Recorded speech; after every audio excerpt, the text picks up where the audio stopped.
Ou...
Oui, ça va être très cool. Je suis pas trop forte pour longtemps.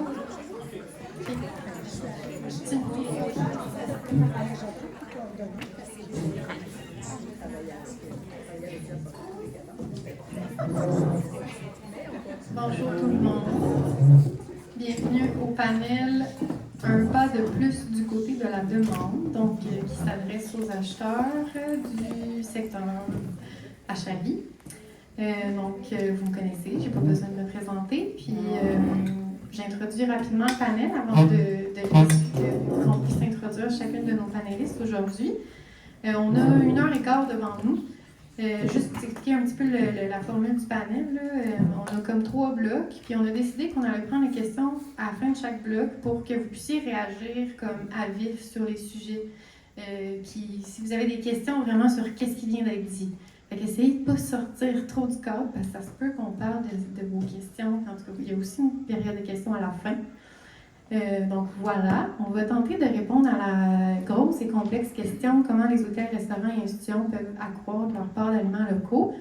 C'est une grosse question parce que, d'abord, c'est un secteur qui est très diversifié, avec des établissements qui ont des réalités complètement différentes, des défis qui sont complètement différents. On a essayé justement, via nos panélistes, de représenter cette diversité-là. On souhaite avoir une part de réponse, en tout cas pour chaque établissement. Puis, complexe, parce que vous savez, comme ça vous a été présenté ce matin, c'est un secteur qui est quand même, du moins du côté des institutions, assez cadenassé, peut-être parfois. Puis, on va se pencher sur des stratégies, des ressources pour faciliter cet approvisionnement-là. Puis aussi, on va creuser un peu les défis. Puis, voilà. Fait que je vais commencer par le fameux tour de chaise. Fait que je vais commencer avec toi, Noémie. Je te passe on a un micro, OK? Fait qu'il va falloir qu'on se le passe. À moins que vous parliez sans micro, mais... Est-ce qu'on s'entendrait? On s'entend bien? Oui, je suis très à l'aise à parler ça. Parfait! Bonjour, je m'appelle Noémie Dagenet. Je suis propriétaire de l'Échoppe 5, donc une petite boutique de prêt à manger avec un petit musée d'objets patrimoniaux à l'intérieur à Chute-Saint-Philippe. On est ouvert depuis le 16 mai dernier, donc quand même une nouvelle entreprise dans la région. Mon conjoint est en chef cuisinier, donc c'est lui qui est vraiment à la brigade cuisine, disons. Nous, on est au couteau à l'aide pour l'aider. Puis c'est ça, donc voilà. Donc, je me suis présentée tout à l'heure, mais quand même, donc les toilettes de l'ITHQ. Tantôt, je n'ai pas précisé que je m'occupais spécifiquement du territoire de Laval et des Laurentides. C'est quand même un détail important qui m'amène à mieux vraiment connaître les deux territoires avec leurs spécificités. Puis à l'ITHQ aussi, là, pour entrer un petit peu plus dans le détail, on a tout un volet où des fois on va accompagner les institutions à développer, par exemple, des recettes là, sur le plan des besoins régionaux. T'sais, si par exemple le CIS de Laurentides trouve un produit sur le territoire, puis qui veulent développer des recettes pour les mettre sur leur menu, mais c'est le genre de choses qu'on peut faire aussi à l'ITHQ, parler des développement durable. Donc, voilà. Bonjour, moi c'est Ariane Charon-Bigra, je suis nutritionniste de formation. Je travaille au CIS des Laurentides. J'ai travaillé pendant 10 ans là, dans le volet plus clinique, donc j'accompagnais des patients. Et puis depuis 3 ans maintenant, là, je travaille au service des activités d'alimentation. Donc j'ai un rôle régional comme spécialiste en activités cliniques. Donc j'accompagne la direction des services alimentaires sur tous les volets cliniques, que ce soit les textures, les diètes, l'offre de menus particuliers. Et un de mes dossiers, c'est l'achat local qui m'a été poussé là, quand j'ai pris mon poste il y a de cela 3 ans. Bonjour tout le monde, donc Lynn Royer, je suis chargée de projet en approvisionnement alimentaire durable chez Équiterre. Donc je travaille chez Équiterre depuis 2009. J'ai fait différents projets avant d'atterrir dans l'équipe alimentation, dont l'organisation des événements éco-responsables, donc de montrer aux gens que c'était possible d'organiser des événements à la fois de réseautage et entre autres une course, un événement sportif sans médaille, sans objet promotionnel, mais avec bien du fun. Donc, on a eu plusieurs éditions, entre autres, sur le Mont-Royal et également à Québec. Ensuite de ça, en 2020, j'ai été catapultée dans l'équipe alimentation parce que justement, avec la pandémie, les événements, bon, ça a pris une petite pause. Et dans le fond, j'ai été chargée de la mise sur pied là, du projet Comme une assiette, là, que dans le fond, c'est Comme une assiette rapidement, c'est 3 communautés pratiques maintenant. Donc, une à Montréal, une en Montérégie et une à Québec. La communauté pratique montréalaise, elle regroupe des membres d'un peu partout là, au Québec, dont le CIS des Laurentides. On a également le CIS du Saguenay et le CIS de l'Outaouais. Donc, on regroupe en fait aussi des gens de d'autres régions qui n'ont pas de commune assiette ou qui n'ont pas d'initiative nécessairement qui ressemblent à ça dans leur région.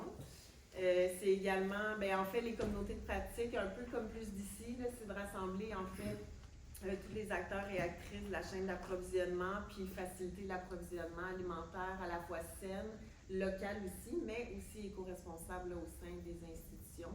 On a également un portail web comme une assiette là, qui centralise un peu toutes les ressources disponibles, des histo-respirantes et tout ça pour le milieu institutionnel. Mais rapidement, parce que c'est déjà long, hein, je pense. Mais chez Équiterre, on travaille en alimentation, en fait, depuis plus d'une vingtaine d'années en alimentation institutionnelle. Donc, on a eu beaucoup de projets par le passé pour accompagner les institutions. On est très heureux parce qu'aujourd'hui, il y a comme plein d'autres acteurs comme l'ITHQ maintenant qui travaillent également avec les institutions. Donc, l'écosystème s'agrandit. Et juste pour nommer quelques projets, en ce moment, on travaille sur un projet qui s'appelle les protéines végétales d'ici. Donc, on a organisé justement la semaine dernière, un peu comme aujourd'hui, un événement avec plein de producteurs québécois de protéines végétales d'ici, avec des institutions. C'était de créer des maillages justement, puis de faire une première étape de relation pour augmenter l'achat des protéines végétales du Québec au sein des institutions. On a également d'autres projets avec l'alimentation scolaire comme de la ferme à l'école Québec et également les projets des écoles avec N361 et la marmite éducative qui s'adresse vraiment à des gens qui œuvrent avec les jeunes de 0 à 17 ans pour leur donner des outils éducatifs et toutes sortes d'activités à faire avec les jeunes là, pour les sensibiliser à l'alimentation à la fois saine et durable. Super, merci pour cette belle présentation. On voit qu'il y a beaucoup de choses qui se trament, qui se brassent. Je commencerai avec ça, Edith.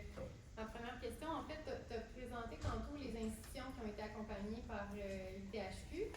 Qu'est-ce qui a été fait concrètement? C'est quoi les cibles qui se sont dotées? Je pense qu'en fait, on peut être fier de dire que dans la MRC, ça a été les premières institutions qu'on a accompagnées en 2021. Le CIS a embarqué dès le début. C'était pas du tout la même mouture qu'aujourd'hui, autant de leur côté que du côté du THQ aussi. À l'époque, je vais le dire comme ça, à l'époque déjà, c'était un travail beaucoup plus régional. On avait travaillé avec les 3 installations de la région pour, entre autres, peaufiner l'offre au niveau de l'achat de fruits, en fait surtout de légumes, mais un peu de fruits locaux. On avait entre autres travaillé avec les pitres à ce moment-là. Donc, c'était une cible, par exemple, très spécifique là, sur justement tout ce qui est maraîchage. Puis, il faut dire aussi qu'à ce moment-là, on n'avait pas les outils pour faire des grosses analyses comme on fait aujourd'hui. Donc, l'analyse des données d'achat, c'était beaucoup plus complexe. Là. Donc, avant d'avoir des rapports des fournisseurs d'épicerie, c'était quand même complexe. Puis ensuite de ça, ça s'est peaufiné avec le temps. Puis aujourd'hui, on est complètement ailleurs. Là, on est vraiment, on fait une analyse globale de tous les achats alimentaires du CIS, sauf quelques mini exceptions. Des fournisseurs qui sont un petit peu plus difficiles à rejoindre, on va dire ça comme ça. Mais donc, on est capable de faire une analyse très globale. Puis c'est le CIS en entier qui va se doter d'une cible sur toutes ses installations. Donc, ça, c'est quelque chose qu'on a fait. On travaille aussi constamment sur des projets en parallèle qu'il pourrait avoir au niveau du développement durable, par exemple. Dans les centres de services scolaires, on a travaillé plus au niveau des concessions alimentaires, des traiteurs alimentaires pour justement les appuyer là-dedans, parce que c'est des entreprises, on le sait. Pour les concessions, c'est Compass, effectivement. Compass, comme Aude l'a mentionné, ils sont Aliments du Québec. Donc, de ce côté-là, nous, on a travaillé plus au niveau des menus. Donc, il y a quelques recettes qui ont été certifiées Aliments du Québec au menu au niveau de la tête Compass. Donc, on l'appelle le dossier K12. Donc, toutes les écoles primaires, secondaires ont été accompagnées via cette façon de faire-là. Donc, je dirais que c'est beaucoup ce qui a été fait sur le territoire. Puis, évidemment, il y a des projets M3C1 à travers ça aussi qui ont été faits, donc qui nous ont permis de les accompagner de cette façon-là. Super. Puis, vous êtes beaucoup concentré de par le mandat qui venait de la SNAC sur les institutions publiques, mais est-ce qu'il y a des outils ou des services qui peuvent être utilisés par le HR, dans le fond, qui seraient aussi pertinents pour les autres acteurs du secteur? Oui, bien c'est sûr que nous, quand on parle de l'offre, bien pas de l'offre, mais de la demande, on va influencer le marché aussi. Fait que je pense que même si on est un restaurateur, ça impacte pas ce qui est disponible dans le marché aussi, là, à quelque part. Donc ça, c'est quand même quelque chose de bien. On fait aussi sur notre site web, on a, comme je l'ai mentionné ce matin, on a 2 formations. Donc oui, c'est sûr qu'il y a toujours un angle un petit peu plus institutionnel, mais former son personnel sur le gaspillage alimentaire, c'est toujours pertinent.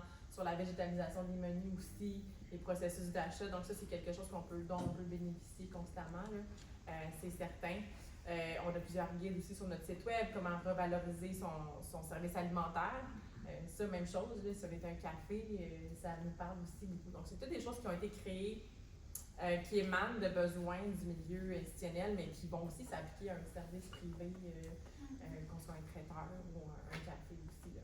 Super. Du côté de Community, Adrienne, vous avez aussi, je pense, rassemblé dans votre répertoire en ligne, mais ailleurs aussi, je pense, beaucoup d'outils et de ressources pour aider les établissements, oui, les institutions publiques, mais aussi peut-être plus largement le HAVI. Peux-tu nous donner un peu des exemples? Puis aussi, en même temps, nous parler peut-être du programme Aliments du Québec au menu, que vous avez initié avec eux il y a plusieurs années. Exact. En fait, c'était en 2016 là, pour développer le volet Aliments du Québec au menu institution. Dans le fond, le programme existait déjà pour les restaurants. Mais avec Équiterre et Aliments du Québec, on a fait un projet pilote en 2016 avec 26 institutions pour justement développer le programme, mais volet institutionnel. Donc, ça a vraiment bien marché. Tu nous dis un mot sur le programme Aliments du Québec, qu'est-ce que c'est finalement? Juste pour ceux qui savent pas. Ben, dans le fond, c'est ça, c'est vraiment puis Edith, tu pourras compléter au besoin, mais c'est vraiment un programme de reconnaissance, en fait, qui reconnaît les institutions qui ont des aliments québécois, en fait, au sein de leur service alimentaire. Il me semble que tu as la certification aussi, Ariane. Donc, la certification est payante, mais c'est un prix qui est très raisonnable par année. Quand on fait partie de Communassiette, la première année, la certification est gratuite. Je pense que c'est la même chose aussi au niveau de l'accompagnement des THQ. Donc, ça vient vraiment mettre en fait une certification qui est importante, qui est reconnue aussi, puis ça valorise vraiment les équipes qui font beaucoup de travail en fait là, pour mettre les aliments locaux au menu. Donc, pour les usagers, la clientèle, c'est de repérer ces logos-là quand ils sont soit à la cafétéria ou au café. Ça vient vraiment apporter quelque chose de plus là. C'est quand même une fierté, je pense, de faire partie du programme Aliments du Québec au menu. Là, nous, on le diffuse dans les journaux de nos CHSLD. Pour nous, c'est important. On a les attestations qui sont affichées au niveau de nos cafétérias. Puis, on a identifié dernièrement là, les aliments de provenance québécoise pour essayer d'influencer l'offre dans nos cafétérias. Ça ajoute une dynamique aussi. Il y a la semaine des institutions Mange local en septembre. Puis il y a comme un gros mouvement où plein de secteurs organisent des événements super le fun pendant cette semaine-là. Mais c'est vraiment, c'est ça, en 2016, il y a eu le projet pilote avec 26 institutions. Après ça, en 2018, on a organisé une fête des récoltes à Sainte-Justine pour justement faire rayonner le programme, puis pour d'autres institutions puissent en fait rejoindre le programme. Puis à cette fête des récoltes-là, c'est comme ça qu'est né les institutions Mange local finalement, parce qu'on s'est rendu compte que de célébrer les aliments locaux au sein des institutions, ça avait vraiment son impact. Autant pour les usagers que la clientèle qui fréquente les cafétérias, de savoir qu'est-ce qui se passe derrière les cuisines, tous les efforts qui sont mis. Donc, à partir de cette fameuse fête des récoltes, en 2019 a été créé les institutions Mange local qui existent encore aujourd'hui. Donc, maintenant, sur une semaine au mois d'octobre, où il y a vraiment des centaines d'institutions qui participent avec des activités là, super intéressantes. Puis, dans le fond, tu me posais une question. Oui, mais qu'est-ce qu'on peut trouver maintenant sur le portail comme ressources? C'est ça. Dans le fond, le portail web, il a été mis sur pied pour répondre à un besoin qu'on entendait des institutions qu'il y avait de la difficulté à trouver des ressources sur Internet. Que souvent, il fallait faire plusieurs recherches. Donc, on s'est dit, nous, on va créer ce portail web-là pour centraliser toutes ces ressources-là. Donc, c'est bien important de dire que le portail web en soi est une ressource, oui, mais il est utilisé pour faire rayonner toutes les ressources existantes dans le fond, qui peuvent aider les institutions à s'approvisionner localement. Puis ça peut également être des ressources pour les hôtels et restaurants parce qu'on y retrouve des recueils de recettes, calendrier de fruits et légumes, le guide des menus durables. Donc, il y a quand même plusieurs outils. Donc, c'est très important. C'est pas...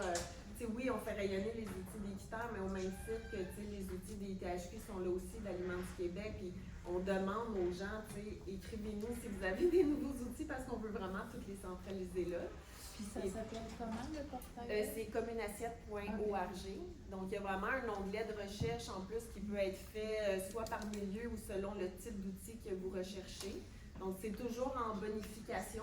Il y a plus d'une centaine de ressources dans le fond qu'on peut trouver là. Qu'est-ce qu'on peut trouver là? Des listes de recettes? Oui, c'est ça, comme je disais, le recueil de recettes, le calendrier des fruits et légumes, mais il y a aussi de la documentation de référence pour ceux qui veulent vraiment aller lire un petit peu plus de théorie, par exemple. Donc, les outils pratiques, les fiches pratiques d'Équiterre sont également là-dessus. Donc, puis selon aussi ce que vous avez besoin de chercher, soit pour le gaspillage alimentaire, la végétalisation ou vraiment pour l'approvisionnement local.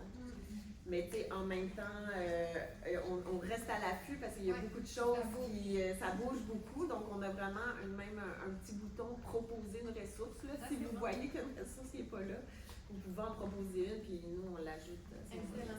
Moi, j'ai vu l'évolution de ce site web-là depuis les années. Puis c'est vraiment une mine d'or d'informations pour si jamais ça vaut le coup d'aller naviguer dessus. On a vu dans le portrait tantôt du territoire qui a été présenté par Aude qu'il y a déjà beaucoup de choses qui se fait au niveau dans la nation d'Antoine Labelle. Ariane, j'aimerais ça que tu nous parles un peu plus de qu'est-ce que ça a changé concrètement au sein de l'accompagnement de l'ITHQ, puis comment c'est quoi les impacts et les reportés. En fait, pour comprendre qu'au 6 de Laurentides, au niveau du service alimentaire, on a 34 installations à desservir. Donc, on a on a 6 hôpitaux, une vingtaine de centres d'hébergement longue durée, fait que des patients qui sont en longue durée versus du courte durée. On a 5 centres de jeunesse, puis on a des maisons des aînés. En plus d'avoir la clientèle cafétéria. Fait qu'il y a certains de nos milieux qui ont des cafétérias, il y en a d'autres qui n'en ont pas. Fait que les THQ nous a énormément aidé à comprendre nos achats parce que ça roule vite dans nos services alimentaires. Donc, on ne connaissait pas nécessairement la provenance de nos aliments.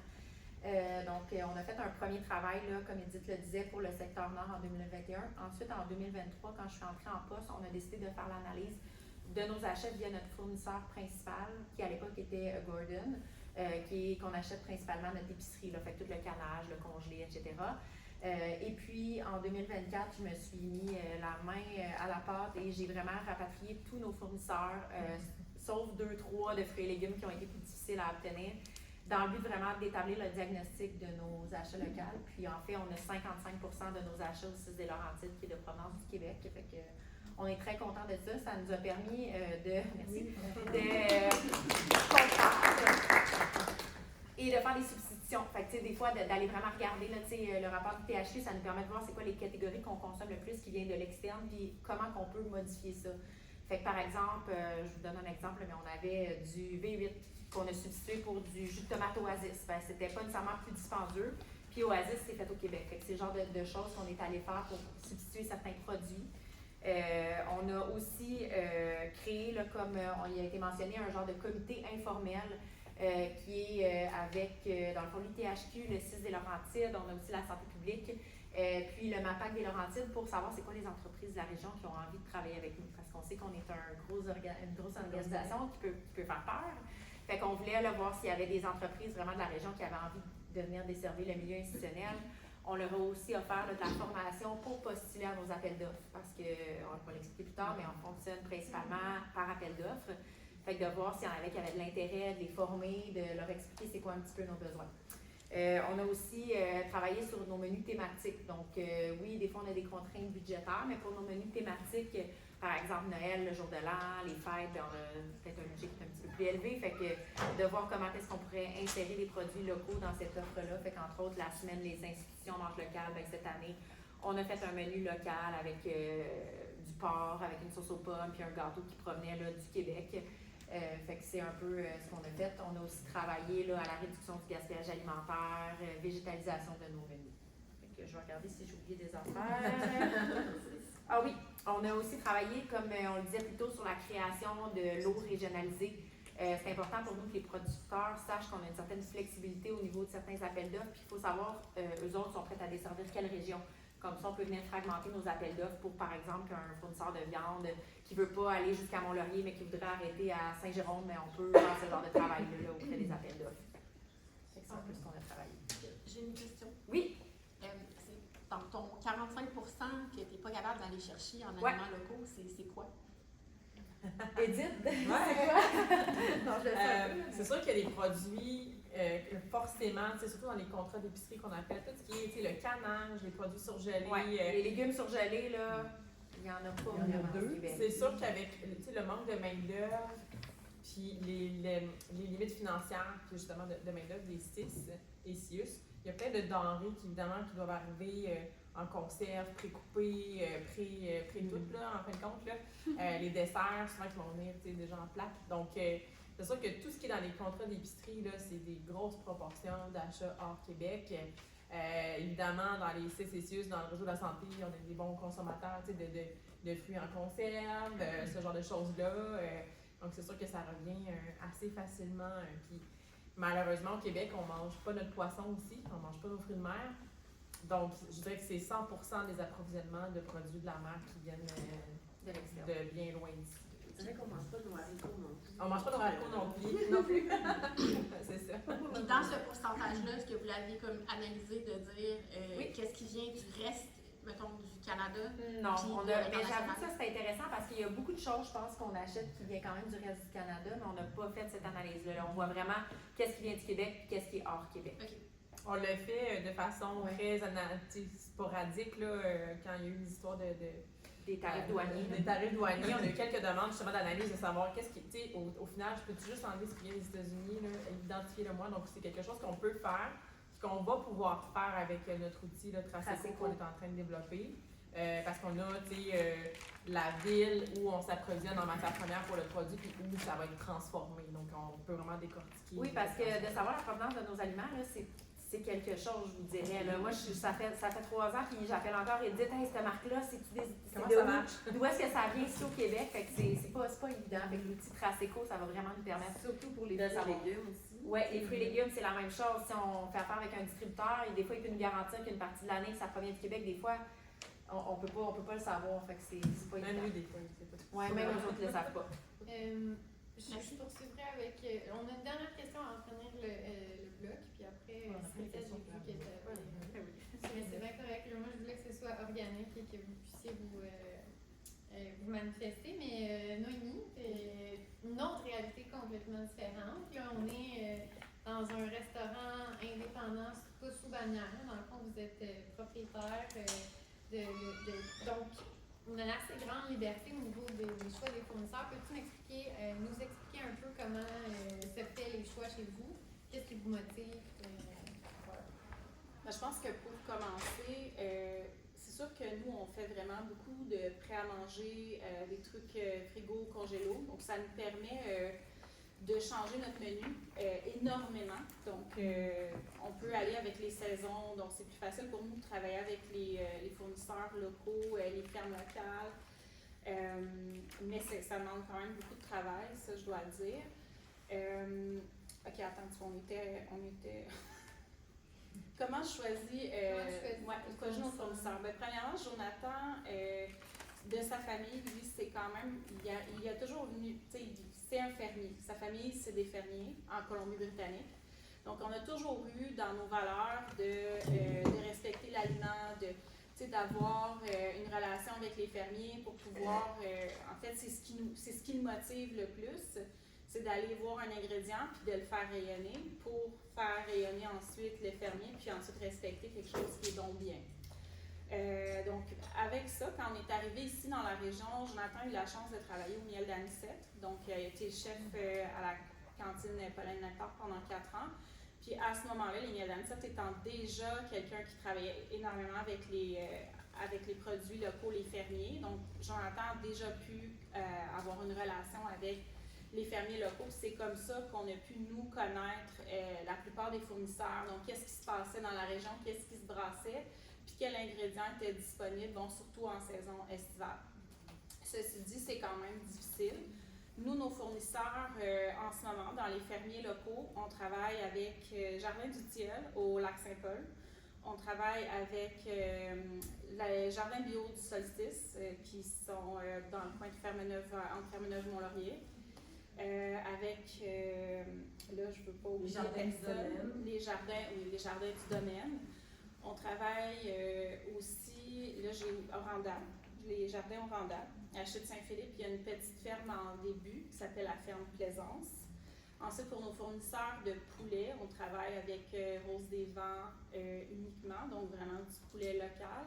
Ça coûte plus cher, mais c'est un choix qu'on fait. C'est un super bel ingrédient, puis on l'absorbe d'une certaine manière dans nos coûts. La boucherie Nord-Est, qui va nous fournir en viande autre. Ensuite, on a par exemple des petits fournisseurs qu'on va aller chercher pour certains produits, comme je connaissais Andréane, qui avait une petite production de maïs. Donc, on achète du maïs de Andréane ici à côté, on achète des miels d'anisette, des miels rustiques. On prend notre pain à la boulangerie qui est à peut-être quelques pas de chez moi. Donc, on prend tout notre pain, on s'approvisionne auprès d'eux. Puis, on fait aussi comme un partenariat ensemble d'une certaine manière où elle a fait du sucré, nous on fait du salé. On se pile pas sur les pieds. Fait que comme ça marche bien comme ça. Puis nous, on va commander de ces produits comme on peut. J'oublie probablement des gens de la région avec qui on travaille. Mais c'est énorme, là, quand même. Ça vous a demandé un méchant effort, en fait, parce que là, de ce que tu me disais, vous faites la tournée de tous ces producteurs-là pour aller chercher. Oui, c'est quand même difficile. C'est un choix qu'il faut faire, c'est un choix de temps, puis c'est un choix de temps que moi et Jonathan, on fait sur notre temps à nous. Parce que les fermiers, on ne peut pas leur demander de venir nous livrer à Chute-Saint-Philippe. On va passer des commandes, mais des fois, cette semaine-là, ça va être une commande à ce fermier-là qui a cet ingrédient-là pour, je ne sais pas moi, 150, 300 $. Donc, justifier qu'eux viennent nous livrer, c'est difficile. Donc, nous, on fait la tournée des fermes. Donc, on passe, on commence. Des fois, Tilleul vient nous livrer, ça c'est bien, je dois dire. Mais on va à Tilleul, on va vers Val, après ça, on revient vers Mont-Laurier, on va au domaine, puis on revient. Donc, ça nous prend quand même beaucoup de temps pour faire ça. Puis, il faut changer le menu parce qu'ils n'ont pas toujours les mêmes choses. Fait que, tu sais, mettons, quand on a eu du maïs, on a fait une super soupe au maïs, mais quand il n'y en avait plus, les gens savent. Mais c'est l'occasion qu'on a en étant une petite entreprise, c'est que nous, on peut dire, bon, là, on a ça, puis quand c'est hors saison, il n'y en a plus. Au début, les gens revenaient pour les mêmes choses, ils disaient « Ah, t'as plus de ça, j'en voudrais. » Mais maintenant, ils comprennent. Que c'est important d'avoir ça. Est-ce que j'oublie quelque chose? Oui, je prendrais une question. Question pour vous, Madame restauratrice. Est-ce que vous travailler avec les producteurs sur de la planification d'éventuelles C'est vraiment une bonne cultures question. qui pourraient faire votre affaire, puis qui pourraient Ça, c'est vraiment une bonne question. Premièrement, nous, on a ouvert depuis le 16 mai. Donc, c'était difficile de planifier pour les premières années. Jonathan a dit, tu sais, on va commander de vous, mais faites vos choses. Parce que nous, on ne sait pas comment on va rouler, on ne sait pas. Puis, il y a quand même un certain enjeu. On a plusieurs producteurs, mais il ne faut pas non plus en prendre trop, parce que sinon, tu ne les encourages pas assez. Donc, tu sais, par exemple, on va avoir... oui, des fois, on va faire des partenariats. Par exemple, là, on parlait avec Oranda qui aimerait ça faire quelques légumes. Après ça, on a Tilleul qui fait des légumes asiatiques. Elle sait que Jonathan va les acheter. Donc, ils font des choses spéciales pour nous. Oui, tu sais, justement, on va s'asseoir avec les fermiers, justement, quand on va être un peu moins occupé là, avant qu'ils recommencent leur truc. Puis... je veux juste ajouter, pour avoir travaillé, nous, Miel-Danicette, dans le volume de l'été qu'on prend de légumes, ce qu'on a fait aussi, c'est qu'on a travaillé des calendriers. En fait, au moment où ils commandent les semences, on a donné nos volumes. Puis dans certains cas, on a même financé, en fait, les achats puis la pré-production, parce que souvent, c'est ça l'enjeu dans le volume aussi. Donc, de garantir l'achat, mais aussi d'accompagner dans l'approvisionnement au départ, puis aussi dans les rejets de la saison. Donc, par exemple, la sauce piquante chez les miels d'anisette, c'est né parce qu'il y avait un surplus de tomates à un moment X, puis des carottes. Fait que je pense que dans l'engagement, il y a le moment de ta saison, mais je pense qu'à un moment donné, quand l'entreprise s'engage dans cet approvisionnement-là, en tout cas dans ma vision, dans les valeurs qu'on portait, c'était aussi le avant puis le après, parce que c'est là que ça devient durable, que le fermier s'engage envers toi. Puis, trouve un canal de communication dans tes besoins. Parce que le rejet, c'est tout aussi important que la production. Avec ce qu'a dit Noémie, puis nous, le restaurant, quand même, sur 10 ans de la cantine, il y a des variations de volume, mais il y a toujours eu une adaptation des menus en fonction. Puis c'est ça qui est difficile dans les institutions, c'est l'agilité de rapidement adapter tes menus, donc tes recettes. Puis, on le voit dans le poulet, là, commencer à travailler les dos de poulet au lieu des poitrines, parce qu'il n'y aura jamais assez de poitrine pour la quantité qu'on a besoin. Comme on amène les chefs à savoir comment travailler le haut de cuisse plutôt que le dos, le haut de cuisse de poulet. Fait que Jonathan, c'est un chef qui est extrêmement expérimenté. Puis dans sa culture, je pense, vietnamienne, il y a zéro déchet quand il s'achète un aliment entier, ce qui culturellement fait partie de ses méthodes de travail. Donc, juste pour merci. Je vais enchaîner parce que là, le temps file, mais on serait rendu à parler de gaspillage alimentaire comme une stratégie, tu l'as mentionné tantôt, puis là, ça fait un super beau pont avec ce que vient de parler. Edith, veux-tu nous donner peut-être des exemples d'institutions ou d'autres établissements qui ont misé sur le gaspillage alimentaire, puis comment ça leur a permis d'acheter plus local? C'est quoi le lien entre ces deux? C'est sûr que nous, comme je le disais tout à l'heure, le gaspillage alimentaire, la réduction du gaspillage alimentaire puis la végétalisation des menus, ça fait partie de nos leviers. Ça fait encore, c'est quand même assez récent qu'on les exploite plus dans le cadre de notre accompagnement, parce que on avait les mains pleines.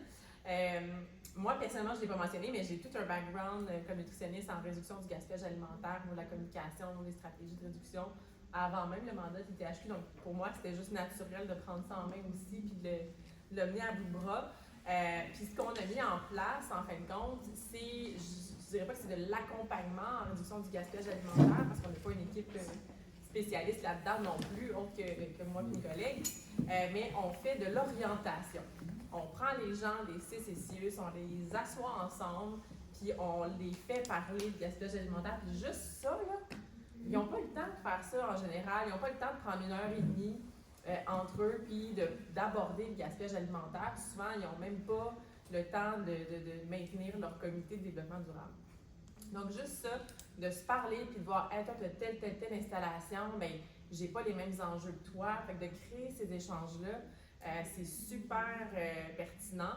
Et nous, ce qu'on fait suite à ça, c'est qu'on émet, je vais l'appeler la roadmap, je vous dis dans l'anglicisme, mais la feuille de route du gaspillage alimentaire dans la vie de l'aliment dans l'établissement. Donc, par exemple, nous, au cours de la discussion, on va vraiment établir c'est quoi les points critiques, les endroits où on pourrait aller évaluer, mesurer un petit peu plus le gaspillage pour avoir quelques données pour après ça justifier des projets plus ambitieux. Donc, ils vont repartir vraiment avec du moment où je planifie mes achats jusqu'à la gestion des matières résiduelles, où je pourrais intervenir, où je pourrais vraiment mettre plus d'attention pour aller chercher plus d'informations. Donc ça, on l'a fait avec plusieurs CIS déjà. Puis ça, justement, là, ça permet de voir c'est quoi les points critiques. Il y en a des points critiques. Il y en a plein. L'aliment fait beaucoup de chemin. Oui, beaucoup. Tu sais, passer vraiment jusqu'à la création des menus, là, carrément.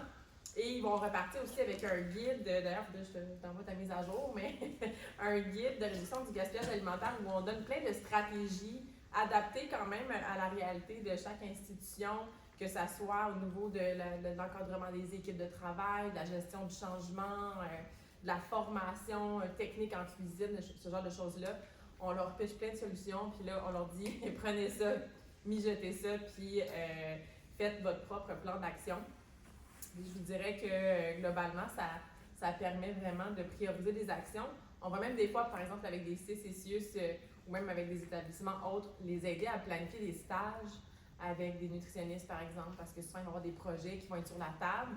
Puis on dirait que de fois en fois, c'est pas, ça s'auto-porte pas. Donc, il n'y a pas de suite.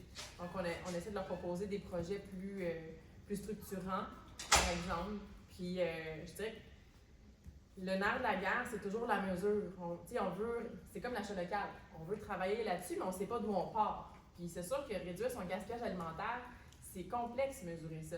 C'est pas vrai que les CIS ou même les établissements scolaires ont quelqu'un de disponible pour aller mesurer tout ce qui rentre dans les composts, ce qu'il y en a, ou tout ce qui rentre dans les poubelles. Donc, de déterminer c'est quoi les quelques mesures qu'on peut faire. Puis le CIS en a fait une très bien, hein, je vais te laisser m'en parler, mais c'est quoi les quelques mesures qu'on peut faire pour amener ces chiffres-là et dire, OK, on gaspille juste ce thème-là pour vous donner un exemple dans les plateaux du réseau de la santé, les petits fromages emballés. C'est mis dans les plateaux, c'est pas tous les personnes qui vont les manger. Souvent, il y a des résidents qui sont même pas capables de les ouvrir. Ça reste dans les plateaux. Après un yogourt et un berlingot de lait, des fois, on n'a pas envie de manger en plus un fromage. C'est le genre d'item qui finit en grande proportion dans les plateaux. Puis un CIS peut acheter jusqu'à 50 000 $ par année, si c'est pas plus, en petits fromages emballés. Fait que c'est le genre d'endroit que si on est capable de mesurer juste mon petit fromage, combien je gaspille, ben on a un levier incroyable. Donc ça, c'est le genre de choses qui en ce moment. Puis je dirais que je peux pas parler encore beaucoup de projets mis en place parce que c'est récent quand même. Puis je pense que le côté positif des restrictions budgétaires qu'on a vu apparaître depuis novembre passé dans les réseaux. C'est le meilleur levier, c'est la réduction du gaspillage parce qu'on se dit on achète pour beaucoup. Si ça finit dans les poubelles, qu'est-ce que ça donne? T'sais? Puis on mise beaucoup dans le réseau de la santé, du moins, sur il faut que les gens soient bien nourris. La plupart de nos usagers, c'est des usagers qui sont vulnérables, qui rentrent à l'hôpital, qui déjà ne mangent pas beaucoup. Fait que si on essaie de les nourrir, mais que la nourriture finit à la poubelle, on a passé à côté de notre objectif. T'sais. Et j'ajouterais, il y a quelques années, on avait accompagné le CIS de l'Outaouais justement pour la réduction du gaspillage alimentaire. Puis, le CIS de l'Outaouais avait reçu un financement de Recyc Québec, ce qui lui a permis de faire le portrait, d'identifier et tout. Mais si les gens n'ont pas de financement ou quoi que ce soit, c'est impossible dans un milieu de la santé ou dans n'importe quelle institution de mettre une ressource seulement. Nous, on l'a fait avec des stagiaires. Là-dessus. Ce qu'on a fait, c'est qu'on a demandé à des stagiaires de faire un portrait pour notre plus grande installation, qui est l'hôpital de Saint-Jérôme. Donc, on est allé mesurer pendant 3 jours. C'est de là qu'on a travaillé sur qu'est-ce qu'on met dans le plateau de l'usager de base. Là. Fait que, on est venu réduire certains items qu'on voyait qui se retrouvaient plus régulièrement à la poubelle. Vous avez fait un gros travail sur les suppléments aussi? Oui, les suppléments nutritionnels. Mais si je peux juste donner un chiffre par rapport à ça, il y a un guide là, sur la table équitaire justement sur le gaspillage alimentaire. On parle de plusieurs dizaines de milliers de dollars en gaspillage alimentaire. En même temps, c'est pas vrai que ça va nécessairement être automatiquement redistribué pour de l'achat de produits locaux. Donc, il y a vraiment toute une petite procédure à faire ici, de beaucoup de discussions à faire avec le MAPAC aussi. Il y a des choses qui sont gaspillées parce que c'est des règles du MAPAC. Mais en réalité, peut-être que c'est un peu trop sévère puis on pourrait les redistribuer. Donc, il y a beaucoup de choses quand même assez élémentaires qui pourraient être changées et ça serait des changements qui pourraient être vraiment pour toutes les institutions du Québec et qui feraient déjà vraiment une grosse différence. C'est un bon point que tu amènes parce que la réglementation en hygiène salubrité, c'est un monde dans les gris. On est tout ça dans le gris. C'est jamais très clair, noir sur blanc. L'interprétation fait peur, on ne veut pas rendre les gens malades. Donc, c'est sûr que nous, dans notre formation sur la réduction du gaspillage alimentaire, on essaie d'être comme ça avec l'équipe d'hygiène et salubrité du MACPAC pour clarifier le plus possible puis rassurer les milieux sur les risques réels de différentes mesures. Tu sais, je donne l'exemple d'une fois de réchauffer un plat plus d'une fois. Est-ce qu'on peut le faire? Bien, souvent, la réponse est oui, c'est juste qu'on on interprète beaucoup. Donc, c'est une démarche qu'on est en train de faire vraiment pour aider les milieux à s'en sortir puis à réduire les gaspillages. Puis, je tiens à préciser que c'est des mondes différents aussi quand on arrive dans le réseau de l'enseignement supérieur, par exemple, parce que là, on a affaire à des concessions, c'est des business. Puis c'est un peu comme dans la restauration. Hein. La restauration, chaque demi-point de pourcentage de marge de profit est important. Là. Si je peux faire Ben une oui, mini parenthèse, donc quand j'ai oublié 2 fournisseurs de la Trois-Vallées, puis le Petit Train du Nord, on parle de lait. Donc nous, on s'approvisionne en lait complètement localement. Même chose pour le fromage. Sinon, il y a Saputo aussi qui est dans la région. Mais par exemple, pour le lait, Jonathan va toujours trouver quelque chose à faire avec le lait. On ne va jamais jeter du lait, au grand jamais. Fait qu'il va faire un ricotta maison, il va faire des sauces béchamel. Donc, on va ajuster notre menu en fonction d'avoir aucun gaspillage. Donc, on n'a jamais jeté de lait, même à date. Des choses comme ça. Super. On a parlé beaucoup de gaspillage. Moi, je trouve ça super intéressant parce que je trouve que c'est comme un cercle vertueux. En fait, on répond à 2 enjeux. Lynn, niveau réseautage, Communacet, c'est une communauté de pratique. Peux-tu nous donner un peu des exemples de retombées concrètes de ce réseautage-là qui se fait depuis quand même plusieurs années à Montréal, plus récemment à Montérégie, puis là, tout récemment à Québec? Oui, puis des fois, on mélange tout ce monde-là aussi. Oui, c'est quoi ça? Ben oui, donc tu sais, c'est sûr que Communacet, c'est vraiment des espaces de concertation. Tu sais, on l'a nommé, là, les institutions rencontrent plusieurs défis de manque de temps, de manque de main-d'œuvre, de budget. Donc, en fait, c'est vraiment un levier professionnel pour venir apprendre au sein de Communacet. Donc, c'est pas tant un groupe de travail, mais c'est plus un groupe de soutien où les gens vont venir échanger entre eux. Donc, on essaie de créer des moments présentiels. Et d'ailleurs, j'allais voir le dernier sondage qu'on avait fait et la principale motivation pour 90% des membres de Communacet, c'est vraiment de venir échanger avec d'autres professionnels. Puis la majorité, c'est ça, c'est qu'ils voient vraiment ça comme un levier de soutien puis un enrichissement des connaissances. Donc, c'est vraiment ça que ça vient créer. Et ça vient créer des maillages, justement, entre différents acteurs. Donc là, tu me demandais des exemples plus concrets.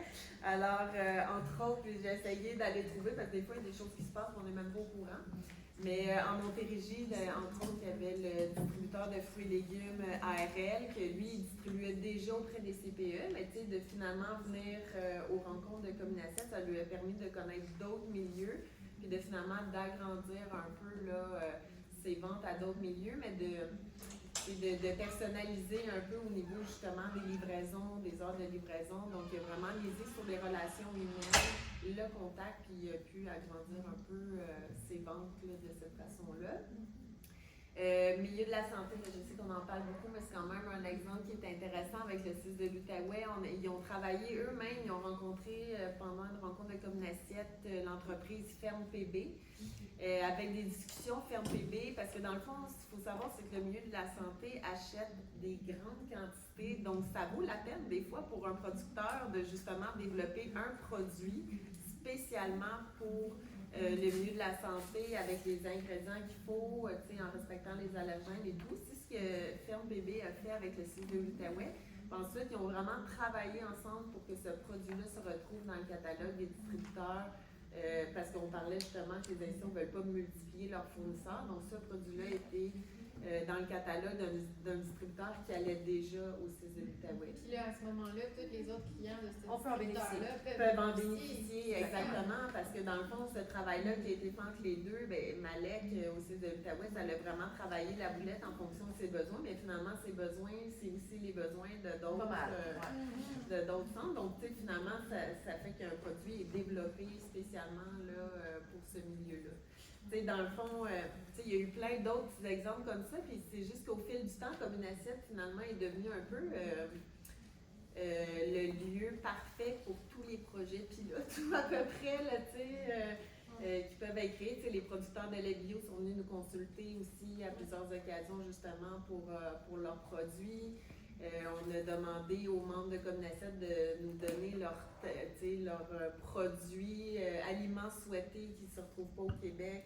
En ce moment, on a travaillé avec le Centre Umami. Le Centre Umami, si vous ne connaissez pas, dans le fond, il travaille avec les entreprises québécoises pour les aider dans leur développement de produits, justement, puis ils font des cohortes d'accompagnement. Donc, c'est vraiment aussi super intéressant. Ils leur font connaître le milieu institutionnel aussi. Donc, ouais. Super. On aurait une petite période de questions. Est-ce qu'il y a des gens qui en avaient stand-by sur le gaspillage alimentaire, ce qu'on a discuté? Sinon, je poursuis. Il n'y a pas de problème. J'ai d'autres questions. On a parlé beaucoup, on s'est mis beaucoup en mode solution, mais bon, il y a d'importants défis. C'est pour ça qu'on est là aujourd'hui d'ailleurs.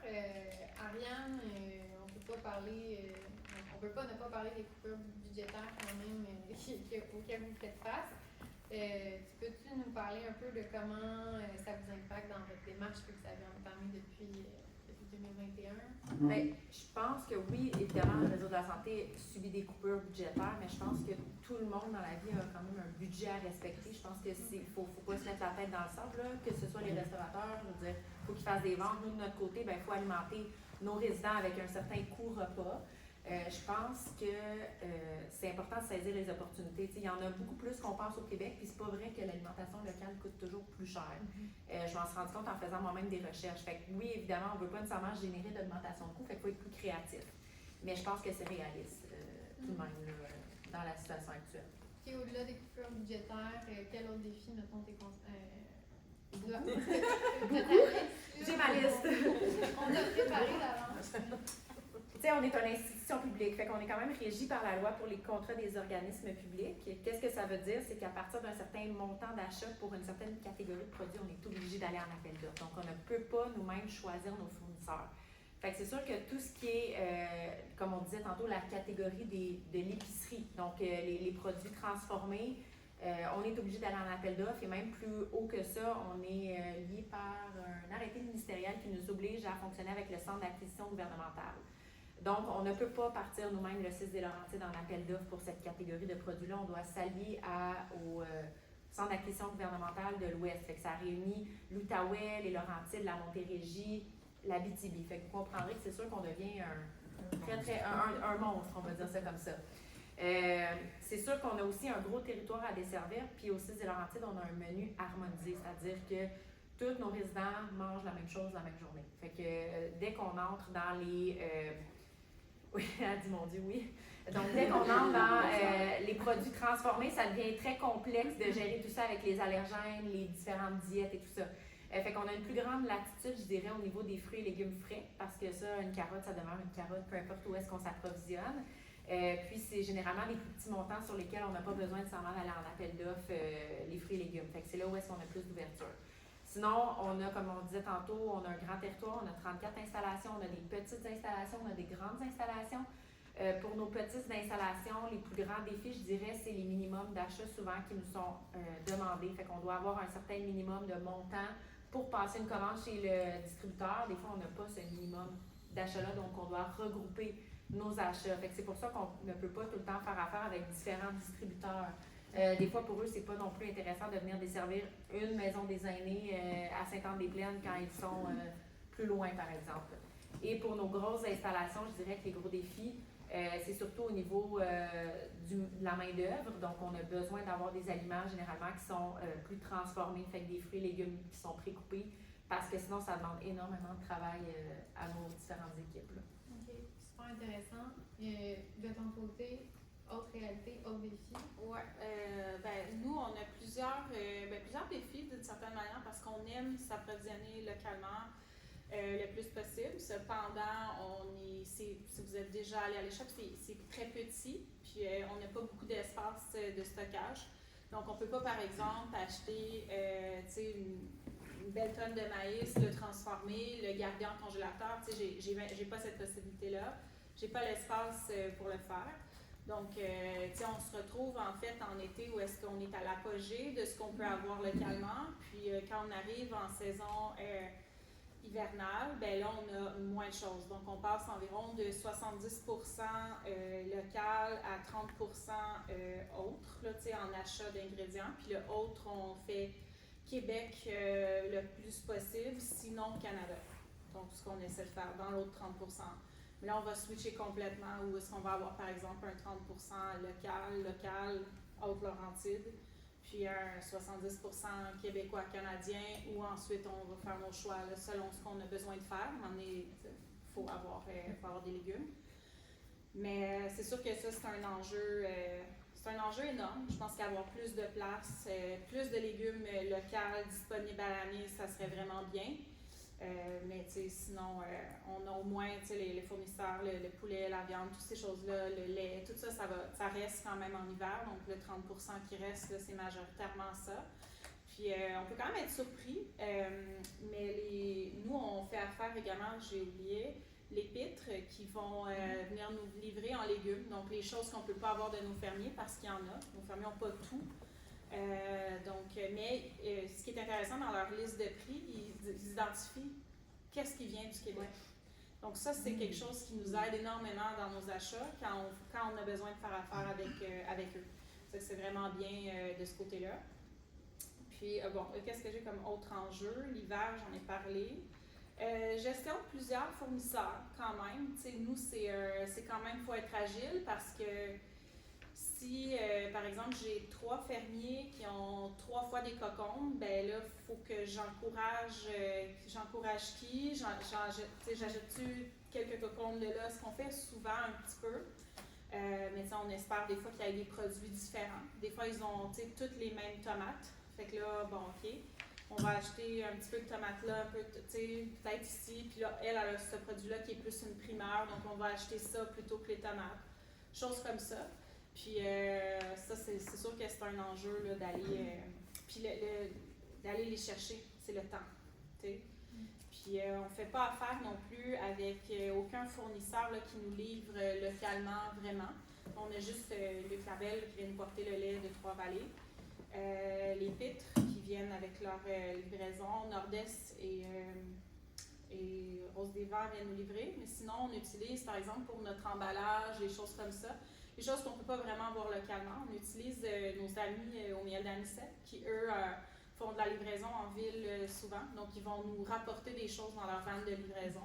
On fasse notre commande, puis on peut, comme si on louait un espace dans leur vente. On collabore comme ça. Puis, ouais. Est-ce que c'est une entente écrite ou c'est juste, c'est bon ami, là? On est pas mal amis, là. C'est ça que je veux On est pas mal amis, je sais pas si c'est une entente. Non, on n'a pas vraiment écrit, on est juste comme pas mal amis. Mais tu sais, c'est pour dire que, par exemple, notre truite qui arrive de Montebello, ça, c'est vraiment une. Tu sais, elle est livrée.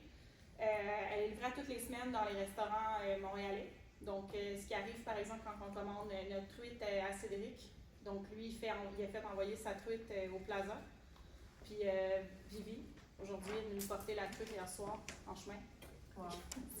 C'est la dédication. Parce que mais on aime vraiment la truite québécoise, c'est pour ça qu'on n'aura pas de saumon. Ça pesant en poisson québécois, c'est des choses qui sont importantes pour nous. Puis on a des liens avec ces gens-là. On les connaît, on les aime. Merci. J'aurais envie de vous demander, Ariane et Noémie, qu'est-ce que ça vous prendrait pour faire le pas de plus? Mais vous en faites quand même pas mal. Mais pour juste vous faciliter la vie, peut-être, est-ce que vous avez des idées? Puis vous pourriez aussi nous dire qu'est-ce que vous êtes venu chercher aujourd'hui dans cette même logique-là? Je peux commencer. Moi, je dirais que, comme je disais, c'est sûr qu'on est une grosse machine, mais on a beaucoup d'ouverture à travail local. C'est vraiment dans notre ADN. On a le goût on a adhéré facilement à la SNAC. Pour nous, c'est quelque chose qui est important. Puis pour moi, ça fait plein de sens. Fait que je dirais que d'avoir plus d'entreprises régionales qui ont envie de travailler avec nous, c'est sûr que ça, c'est intéressant. Aussi qui comprennent le processus d'appel d'offres. On s'est rendu compte qu'il y avait beaucoup de gens qui ne comprenaient pas comment répondre aux appels d'offres. Fait que, on essaye de passer par le MAPAC. On a travaillé beaucoup avec José Mercier. Oui, c'est ça. On a travaillé beaucoup avec José Mercier. Connais-tu des entreprises qui font telle chose? Nous autres, on est toujours intéressés à connaître qu'est-ce qu'il y a sur notre territoire. On travaille beaucoup, on a des grosses charges de travail. Fait d'avoir ce genre de personnes-là qui peut nous donner un coup de main. Comme on disait tantôt, c'est sûr que d'avoir des légumes pré-coupés de la région, c'est quelque chose qui nous intéresse énormément. Il y a des opportunités parce qu'on n'est pas régi aux appels d'offres à cause que les montants sont plus petits. Aussi d'avoir plus de fruits et légumes locaux via nos distributeurs de fruits et légumes. C'est quelque chose qui a tout plein d'importance. On ne peut pas multiplier le nombre de fournisseurs, mais si les fournisseurs ont plus de produits locaux, c'est sûr que c'est aidant pour nous. Puis c'est sûr que quand les fournisseurs sont ouverts à s'allier à des grands distributeurs, ça aussi c'est extrêmement facilitant. Les Gordon, les Cisco de ce monde, c'est là qu'on achète la majorité de nos denrées. Fait quand on est capable de retrouver les produits de notre région ou du Québec, c'est quelque chose qui est très aidant pour nous. Fait que je dirais que ça résume un petit peu. Le dernier point. Tous les produits plus nichés aussi, on parle de l'offre sans gluten, s'il y a des entreprises de la région qui travaillent ce genre de produits-là, nous, c'est toujours un petit peu plus difficile quand on a ces clientèles-là de pouvoir s'approvisionner. Fait que tous les produits plus pointus du marché, là, je pense qu'il y a de l'ouverture pour ça. Très intéressant. Il y a un atelier d'ailleurs cet après-midi qui va parler de conditionnement, non pas restaurant gluten précisément, mais comment adapter l'offre de produits. Oui. Je peux poser une question. J'ai passé une trentaine de minutes de l'autre côté, puis effectivement, il parlait du système d'appel d'offres par le gouvernement. Madame Bellec, pour ne pas la nommer, disait qu'elle a tenté le coup à quelques reprises. Effectivement, c'est très complexe. Puis pour être dans le milieu municipal, je sais comment c'est compliqué, le SEAO, le système d'appel d'offres électronique. Ouais.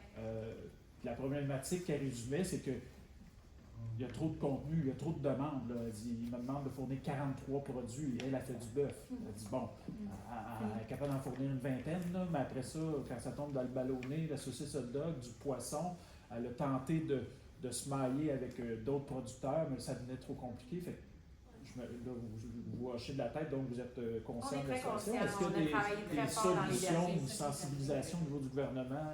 Je pense que oui. Je pense qu'il changer ça. Il y a des listes qui sont irréalistes au niveau des demandes, puis malheureusement, plus on se regroupe en CCCIUS, plus on se rend compte qu'on a des demandes qui ne finissent plus parce que chacun a notre besoin. Fait que, l'allotissement, de créer des lots en fonction de ce que les producteurs sont en mesure de fournir, oui, je pense que ça, il y a énormément d'ouverture à le faire. Puis, nous, justement, je passe souvent par José Mercier, hey, cette compagnie-là, est-ce qu'ils ont tel produit? Fait qu'on essaie d'être vraiment plus flexible au niveau des appels d'offres parce qu'on se rend compte que la rigidité, ça n'aide pas les producteurs là, à venir postuler au niveau des appels d'offres. Fait que oui, il y a quelque chose à faire, c'est sûr et certain. Je pense qu'on a de l'ouverture, il faut juste prendre le temps d'en discuter, de le travailler, puis de parler avec les vendeurs finalement. Les acheteurs et les vendeurs se parlent davantage, je pense que c'est quelque chose qui est aidant. De ton côté, Maïmouna? Qu'est-ce qui nous aiderait à acheter plus localement? Je dirais que qui fait quoi? Souvent, comme nous, on est chanceux, on connaît quand même les fermiers locaux, mais on ne les connaît pas tous. Puis, par exemple, cette année, on a manqué complètement la roulette des pommes parce que, on ne savait pas, puis ça prend du temps de faire des recherches aussi. Quand on est dans la préparation, on est dans le menu, à toutes les semaines, on fait de la coupe. D'ailleurs, si vous appelez, si je ne réponds pas souvent, c'est parce que soit il y a un client ou on est derrière les fourneaux. Mais d'aller trouver les fournisseurs locaux qui font quoi, à quel temps de la saison, ça serait vraiment intéressant d'avoir quelque chose qui nous aiderait à savoir qu'est-ce qu'il y a en ce moment. Puis mettons, si je cherche des pommes, des citrouilles, c'est qui, mettons, les courges, mais il y a des gens qui font des choses dans la région, puis même dans la boutique, parce que nous, en fait, on m'appelle restaurant, mais on est plutôt une boutique. Okay? On a des trucs prêts à manger, des frigos congélos, puis on a une boutique avec certains trucs là, du terroir et tout. Mais même cette boutique-là, pour la remplir, il faut faire des recherches, il faut contacter les gens. Des fois, c'est des choses qui, par exemple, c'est facile avec les miels d'anisette, tu vas derrière ton écran, tu as 5 minutes, tu peux faire ta commande. Mais des fois, pour les autres personnes, s'ils ne viennent pas te voir chez vous, mais là, il faut que tu prennes le temps d'écrire des courriels, c'est relancer les gens. Quand tu es une petite équipe, c'est difficile.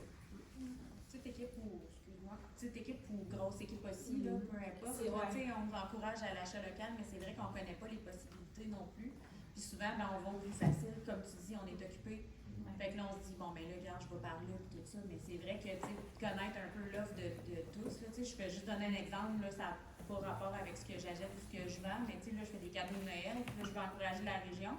Puis là, aujourd'hui, je suis comme, je savais pas, il n'y a rien de regroupé qui fait en sorte que je cherche ça à Mont-Laurier, puis c'est ça qui est disponible, c'est ça qui est cool. C'est vrai que ça serait un outil qui serait Geneviève de la Rose-des-Vents. Vraiment plus facile.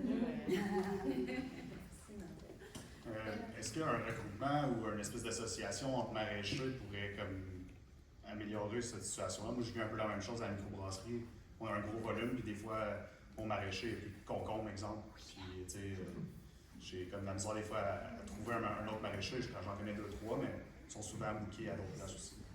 D'ailleurs, il y a une thématique cet après-midi qui vise à parler spécifiquement de ça, comment améliorer la collaboration entre les fermes maraîchères du territoire, parce qu'on sait qu'il y avait une intention déjà là, de se réseauter et de collaborer. Mais là, c'est toujours la question du temps là, qui revient, qui va coordonner ça, puis qu'est-ce qu'on veut faire aussi ensemble. Mais pour ces producteurs-là, de savoir que ça répond à un besoin, puis que vous, moi je vous invite, là, même si cet atelier-là, le but c'est que les producteurs se parlent ensemble, mais si vous êtes des acheteurs et que vous êtes intéressés par une offre regroupée de fruits et légumes, allez-y, puis parlez de votre besoin, puis ils vont être plus en même de savoir qu'est-ce qu'ils veulent faire ensemble pour répondre au marché. Juste pour être certaine, Véronique, tu parles d'atelier de maillage? Oui, l'atelier de maillage, les assemblées de cuisine numéro 1, qui l'assemblée de cuisine numéro 1. Ben non, Ça c'est sera pas numéro 1. l'assemblée numéro 3. Mais je vais toutes les présenter tantôt au Bon, retour c'est du juste pour être dîner. sûr, parce que c'était pas... Ouais. Il y a un bon exemple, ça s'appelle l'eau pôle nourricier, Oui. dans le fond, à Montréal, parce qu'il y a des producteurs à Montréal. Là, donc, il y a eu un regroupement des producteurs, mais là, c'est sûr qu'il y a eu une opportunité, il y a une organisation qui a pris ça en charge. C'est pas oui, les producteurs étaient sur la table à dessin pour décider tout ça, mais il y a eu vraiment des ressources qui ont été mises sur ce projet-là, puis il y a des producteurs qui se sont regroupés, dans le fond, pour pouvoir approvisionner les institutions à travers ce projet-là qui est l'eau pour nous. Il y a beaucoup d'hôpitaux qui commandent. Oui, c'est ça, à travers la plateforme arrivage. Donc, il y a eu vraiment comme un gros travail qui est fait, mais c'est intéressant d'aller voir si c'est quelque chose qui peut être aussi mis en place ici. Ça peut être vraiment très intéressant. Ça me ferait ajouter aussi, il y a une autre initiative, je pense qu'il vaut la peine d'être mentionné, c'est le hub. En fait, le CIBIL a lancé un hub, puis ça se prétend vraiment être un hub, mais provincial. Donc, l'intention derrière ça, c'est de pouvoir faciliter le transport de produits qui, peut-être qu'ils ne seront pas capables de s'intégrer chez Gordon ou chez Cisco de ce monde, mais qui voudraient quand même pouvoir être distribués à plus grande échelle. Puis il y avait même une ouverture là, à Scout dans les Laurentides. Je pense que ça vaut la peine d'explorer ce genre de plateforme-là parce que, effectivement, des fois on veut des produits, mais c'est pas vrai que c'est tout le temps réaliste pour une entreprise d'aller les chercher et d'être listé dans les gros, distributeurs parce qu'en fait, ils fournissent un minimum de volume. Bel ajout, merci. Puis tu perds aussi ta marge de profit. Tu es petit maraîcher, tu ne vas pas nécessairement vouloir aller vendre des légumes chez Gordon. Dans un distributeur, c'est une grosse ligne. Fait que là, vous autres, les CISSS, vous n'aurez jamais accès au jardin bio du solstice à cause de ça. Pas nécessairement. Je veux dire, on fait affaire avec des distributeurs locaux, là, les entreprises frites, c'est eux qui viennent distribuer nos fruits et légumes pour la région Mont-Laurier. On a d'autres distributeurs plus au sud. Mais c'est comme s'il fallait que ça passe tout le temps par un intermédiaire qui est plus gros. Parce qu'on ne peut pas se permettre d'avoir 10 fournisseurs différents. C'est très complexe. Les quais de livraison sont pleins. Il y a beaucoup d'embûches. C'est sûr que quand on est capable de regrouper. Le petit organisme de Montréal que vous avez nommé tantôt, ça, vous y avez accès pour vos appels d'offres? Non. Parce qu'il ne livre pas jusqu'ici. Oui, mais mettons que ça existe. Je veux dire, ça, est-ce que ce genre de petit organisme-là qui regroupe des producteurs locaux, il est éligible? Il va livrer dans des milieux de santé. À Montréal, il va livrer au CHUM, qui sert 7000 repas par jour. Donc, les institutions sont intéressées vraiment par les produits locaux, surtout dans le cas des fruits et légumes, comme par exemple le CHU Sainte-Justine, il fait affaire directement avec un producteur, mais il va aller combler le reste de ses besoins fruits et légumes ailleurs. Mais il y a quand même une partie qui peut acheter de la production. C'est sûr que CHU Sainte-Justine, c'est particulier, ils ont quand même... c'est pas le même cas de figure, tu sais, qu'un CESE Laurentides, pas du tout, mais quand même, ça démontre que c'est des initiatives qui sont possibles. Puis, tu sais, eux, ils ont l'avantage d'avoir le service aux chambres. Dans le fond, les patients qui sont dans les chambres, ils vont commander leur repas. Donc, ils ont une meilleure facilité de prévoir les repas parce que c'est un système de commande. Ils ne vont pas automatiquement aller livrer à tous les patients le repas du midi. Si le patient, par exemple, il doit être à jeun pour un examen, c'est calculé que le repas n'est pas servi. Fait que, ils ont pas une facilité, mais ils ont la capacité, en fait, de pouvoir être un peu plus au courant. Ils ont une de clientèle leur pédiatrique qui ont des parents qui encadrent les commandes. Nous, on a une Ouais, clientèle âgée qui n'est pas nécessairement en mesure de faire sa C'est commande. vraiment deux cas là, complètement différents, mais c'est quand même possible. Mais tu sais, au niveau des fruits et légumes, il y a toujours de l'ouverture parce que, comme on disait, c'est en dessous du seuil minimum pour lequel on est obligé de partir en appel d'offres. Donc, on est capable d'avoir une flexibilité beaucoup plus qu'au niveau de nos gros achats. Je ferais du pouce juste sur ce point-là parce que au niveau des fruits et légumes, il y a d'autres modèles aussi qui se travaillent, là, entre autres à Laval. En ce moment, ils travaillent un projet pilote avec Arrivage. Le défi, c'est tout le temps, ça prend quelqu'un entre le producteur et l'institution. Parce que le producteur, il fait ce qu'il fait de bien, il produit ses légumes, puis après ça, d'aller livrer dans 15 installations, on oublie ça pour le producteur, c'est pas sa réalité, puis c'est pas ça qui devrait remplir ses journées. Puis de l'autre côté, tu as l'institution qui, ben moi, j'aimerais ça acheter tes légumes, mais si tu me proposes juste les mardis 3 heures pour ta livraison, ça se peut que ça fonctionne pas pour moi. Fait que c'est ça qui fait que souvent, effectivement, ça prend un autre intermédiaire parce que la réalité des deux, elle est très difficile à concilier.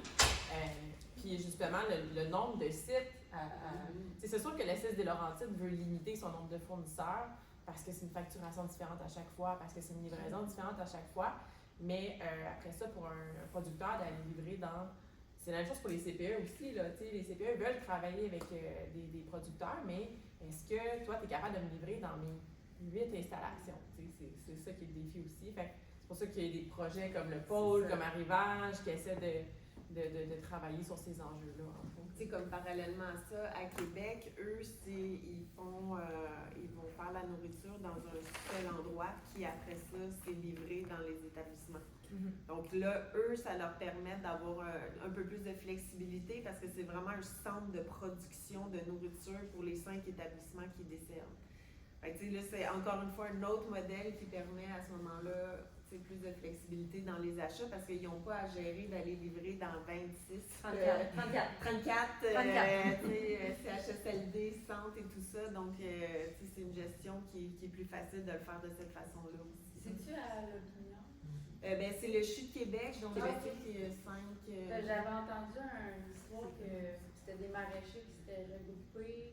Il y avait un espace de cuisine de transformation, des congélateurs. Puis là, ils faisaient des légumes précoupés. Wow, je sais pas c'est qui le faisait. Puis ensuite, pour la distribution, c'était plus facile. C'est sûr, c'est un espace comme ça, avec des frigos, où est-ce que, par exemple, les fermiers vont à un endroit pour dropper, mettons, les commandes. Puis toi, comme restaurateur, tu vas à une place pour aller les chercher. C'est drôlement facilitant, là. Ça serait bien, là. Ouais, ou être distribué dans les installations. Il y avait mais question justement, là-dessus, je voulais intervenir. Là, moi, je suis directeur régional au MAPAC, ici, dans les Laurentides. Puis c'est le transport, ça a été dit ce matin dans le diagnostic, mais c'est un des enjeux. Absolument. Les producteurs qui se sont développés en modèle de mise en marché de proximité, d'intégrer des coûts de distribution, c'est vraiment complexe. Puis, le restaurateur, l'institution, eux autres aussi, c'est plus dur d'aller... Ça consomme du temps d'aller chercher les produits sur chacune des fermes. Puis, ça fait plusieurs années que dans la région, là, on a fait un diagnostic il y a plus que 10 ans, puis on disait, les légumes coupés congelés, on a besoin de ça au 6. Puis, on dit, OK, 5 novembre 2025, on l'a pas le fournisseur encore. Fait que, oui, on a quelques installations dans les Laurentides, des cuisines, puis le transport, c'est un peu le nerf de la guerre pour faciliter d'emmener les produits. Puis on a un projet qui a été présenté dans l'autre panel tantôt, là, mais avec Régionalement, toutes les MRC mettent de l'argent pour faire, on veut un modèle d'affaires de transport dans la région entre des pôles. Je ne pense pas que pour le démarrage, on peut être capable d'aller chercher du transport ferme par ferme, mais au moins d'avoir des pôles dans chaque MRC. Puis après ça, on pourrait commencer à envisager des lieux de transformation pour assembler des lots ou pour congeler, peu importe. Mais c'est vraiment quelque chose qui s'en vient, qui est en développement, je pense qu'il est comme fondamental derrière d'aller plus loin en approvisionnement. Fait que ça existe. Oui, tout à fait, ça existe. Puis faut trouver une façon de réussir. J'ajouterais qu'il faut s'inspirer aussi de ce qui est fait dans notre région. Au Saguenay, il y a des modèles comme ça qui sont en train de se développer aussi avec la congélaterie des héritiers. Puis ça fait des outils, il y a des institutions qui commencent à être capables de s'approvisionner. Donc, sûrement. Il y avait madame aussi qui avait une question? Est-ce que le CISSS? Oui, c'est ça. Je trouve ça intéressant l'idée du centre de production au CHU de Québec. Puis, ça a-t-il déjà été évalué comme option dans Laurentides? Oui, ça a déjà été évalué. Point. En quelle année? Oui. Ça coûte cher. Ça a été refusé, là, en fait. Il y avait un projet qui avait été monté pour les maisons des aînés, entre autres, parce que les maisons des aînés, il faut comprendre que c'est des petites installations de 48 lits. Ils sont autonomes pour la production. Fait qu'imaginez le nombre de main-d'œuvre que ça prend pour faire la même recette à une résidence de 48, à côté d'une autre, là. Fait que, mais c'était le terrain qui était difficile à trouver. Je n'étais pas là à l'époque, mais je sais que ça a été abordé. On en fait quand même un peu de la production, dans le sens que, mettons, l'hôpital de Saint-Jérôme dessert le CHSLD à côté, le centre de réadapt, fait à peu près un 800-900 repas par jour. J'ai la même chose du côté sud, fait que le CHSLD Drapeau des Chambeaux dessert. Fait qu'il y en a des modèles, mais c'est vraiment très hétérogène au niveau du territoire. Oui, c'est plus à petite échelle. Est-ce que le diagnostic qui a été fait, est-ce que c'est public? Est-ce que je peux aller? Je ne sais pas. Pour être 100% honnête, là, ça fait longtemps. C'était à l'époque de la création des fameuses maisons des aînés que ça avait été réfléchi d'avoir une centrale de production pour les maisons des aînés, pour les centres d'hébergement. Ça n'avait pas été retenu comme idée. Il y avait une autre question? Non, c'est bon. Sinon, Alexandra? Okay. Non, moi je fais juste te dire 4 minutes. Bon, oui. Peut-être qu'il y a une question. J'ai quelqu'un qui a une autre question. Mais sinon, vous pouvez aussi témoigner de vous, comme comment vous vivez ça. Je sais, on a une team avec les CPE. C'est d'autres réalités qu'on Je passerai un commentaire. Oui, j'ai travaillé à la Fourmilière, puis on parlait du gaspillage, puis honnêtement, on venait ici pour avoir plein d'informations pour le vendre à nos filles, nos responsables en service égal, ont presque 78, puis le gaspillage, s'ils commencent déjà à impliquer ça aux enfants, 0-5 ans, c'est sûr qu'à la maison, ils vont dire, Annie, elle a dit, il ne faut pas jeter ça, il faut faire ça bien, fait que ça va faire des petits, puis je pense que ça va être partout aussi, oui, dans les institutions, mais de l'amener pour les familles, puis plus loin à la petite enfance. C'est des sous qu'on met littéralement à la poubelle. C'est ça. Puis on sait que ça coûte cher. Puis les services de garde, c'est la même chose. Ils regardent le coût. Puis le ministère, il évalue à peu près à 5-6 $ le repas par enfant. Mais ça coûte beaucoup plus cher que ça. Fait que ça, au moins, il va avec. Moi, déjà, en partage, je trouve que le gaspillage, j'ai trouvé ça bien intéressant d'y aller là-dessus.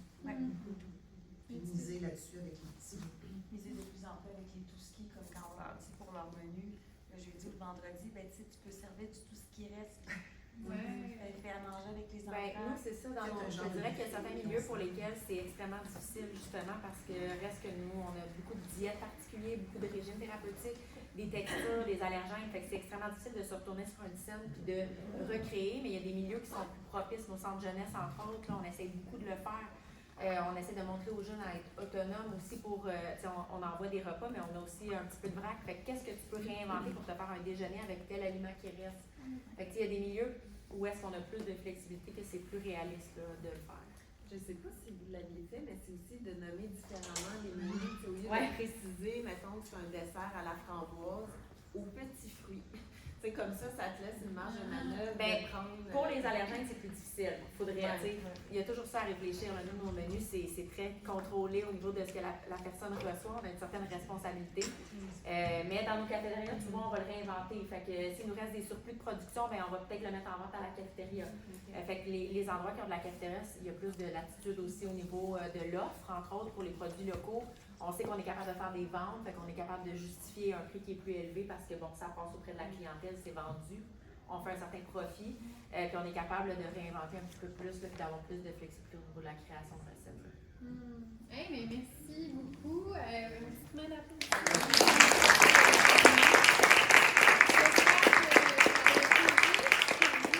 Puis, dans le fond, on va manger, puis on va se retrouver à 1h30 en grande salle. On s'apprête à ouvrir ici le panneau, cette morceau. Est-ce que comment ça coûte comme ça?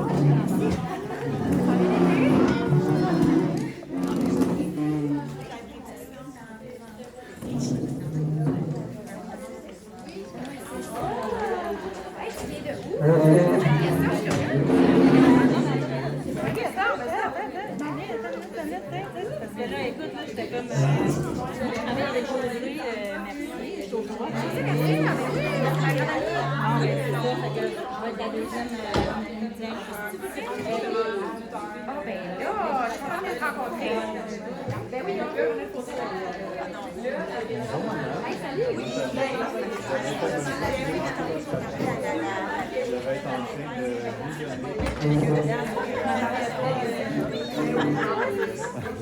Attention à...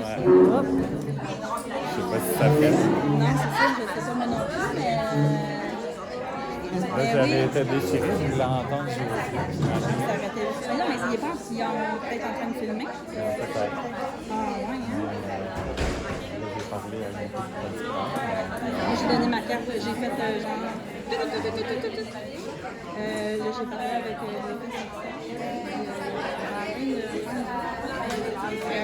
là, le signé, ça fait. Moi, là, si tu vois, moi, je m'en vais par là, moi. Ah oui. Là, j'avais peur que José, qui m'a rien dit, il va faire opposer. Parce que là, c'est quand même ça. Mais là, c'est sûr, là, je ne savais pas tu as reparlé, ok. C'est pas réglé. Mais je pense que ça l'a Oui, mais j'arrive pas à savoir quoi parce que. c'est comme si. Il y avait deux options. Soit que c'est vraiment un bien de compte ou qu'elle ment, parce que José, elle a quelque chose, mais Marine, elle ne sait pas c'est quoi le José. Mais on peut, j'ai dit qu'on s'en parlerait aujourd'hui. Non, mais Nadia, c'est parce que j'ai demandé. On va s'en souvenir, mais peut-être pas tout.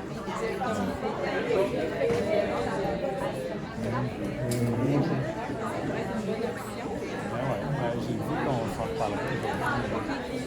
Oui, si jamais elle a besoin. Mais là, on rentre là-dedans. Ben non, ben là, oui.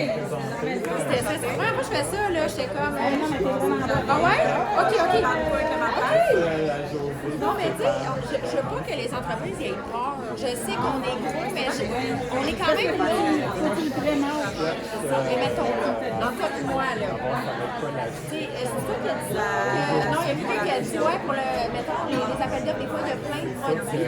Mais là, dans le contrat, il faut se parler, il faut se parler. Ben, c'est ça. Là, en fait, là, moi, j'en parle. Mais vous avez un calendrier avec des adaptations d'appels d'offres pour vos produits, c'est ça? Oui. Ça fait ça, on pourrait travailler avec ça. Parce que ça me fait compte que ton calendrier dans 6 mois, ça va être de boulangerie, de produits laitiers. Ouais, là, on peut parler. Oui. Ah oui, ça, c'est public. Là, tout le monde est en appel d'offres là, pour la boulangerie. Ça, il a fallu pédaler vraiment fort parce que la boulangerie Rouget qui est à Saint-Jérôme, il y avait beaucoup d'intérêt, mais le CAG était tellement rigide, le centre d'acquisition. Ce que j'ai compris, c'est que des regroupements dans toute province.